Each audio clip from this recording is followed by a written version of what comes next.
रूप नहीं है शून्यता से अलग, रूप ही शून्यता, शून्यता ही रूप। प्रिय श्रोताओं, पिछली कड़ी में हमने षटिंद्रियों और शून्यता की प्रज्ञा को समझा।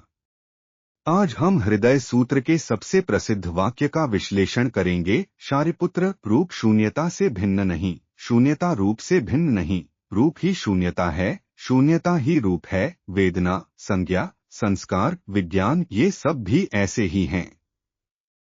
रूप, यहाँ रूप का अर्थ सौंदर्य नहीं, इसका अर्थ है समस्त भौतिक पदार्थ जो हम देखते, छूते, सुनते और अनुभव करते हैं। मनुष्य, पशु, पौधे, सूर्य, चंद्र, वायु, वर्षा, सब।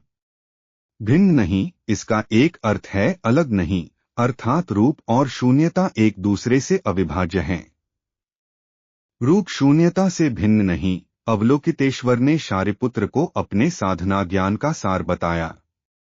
ब्रह्मांड की समस्त वस्तुएं निरंतर परिवर्तनशील हैं। कोई भी वस्तु दीर्घकाल तक एक ही अवस्था में नहीं रह सकती।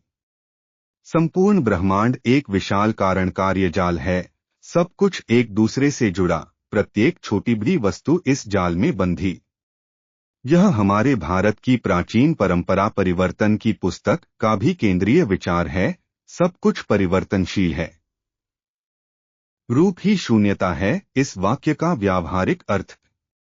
हमें जीवन की किसी भी वस्तु, व्यक्ति या परिस्थिति पर अत्यधिक आसक्त नहीं होना चाहिए, क्योंकि सब कुछ प्रतिक्षण बदल रहा है।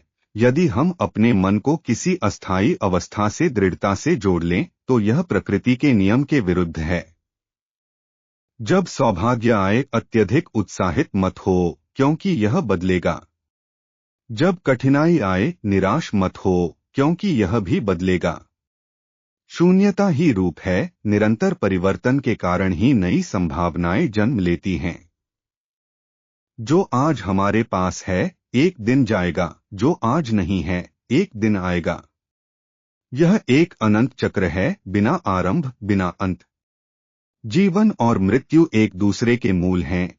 यह दाओवादी परंपरा का वचन है, और इसका अर्थ वही है जो हृदय सूत्र कहता है।